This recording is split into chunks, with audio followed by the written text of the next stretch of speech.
La candidate démocrate à l'élection présidentielle, la vice-présidente Kamala Harris, s'est jointe aux critiques visant la campagne Trump. Les activités politiques dans cette section du cimetière sont strictement interdites par la loi fédérale et le règlement du Pentagone, ce qui a donné lieu à une altercation avec un employé du cimetière. Samedi, Kamala Harris a abordé la question dans un message sur la plateforme X. Je vais être clair, l'ancien président a manqué de respect à un lieu sacré, tout cela pour un coup politique. Donald Trump, le candidat républicain à la présidence, s'est encore défendu samedi, affirmant qu'il était là-bas à l'invitation des parents de soldats morts dans une attaque terroriste pendant le retrait américain de l'Afghanistan en 2021.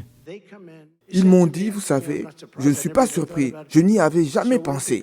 Monsieur, serait-il possible d'avoir une photo avec vous sur la pierre tombale de mon fils? J'ai répondu par l'affirmatif. Je ne le faisais pas pour... Je n'ai pas besoin de publicité, j'ai beaucoup de publicité. La campagne de Trump a publié une déclaration et des clips vidéo dimanche par certaines familles Gold Star soutenant sa visite. Le sénateur républicain Lindsey Graham a été interrogé sur l'émission This Week d'ABC pour savoir s'il pensait que la campagne de Trump avait dépassé les bornes.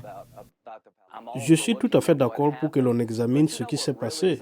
Mais vous savez, ce qui est vraiment regrettable, c'est que ces familles aient dû aller rendre visite à leurs proches tombés au combat à Arlington à cause de l'incompétence de l'administration Biden. Si l'on ajoute à cela la montée du terrorisme et la rupture des frontières, un autre 11 septembre nous attend. Lorsqu'il s'agit de sécuriser la frontière, la vision de Kamala Harris serait la plus efficace, a déclaré le gouverneur du Colorado, Jared Polis.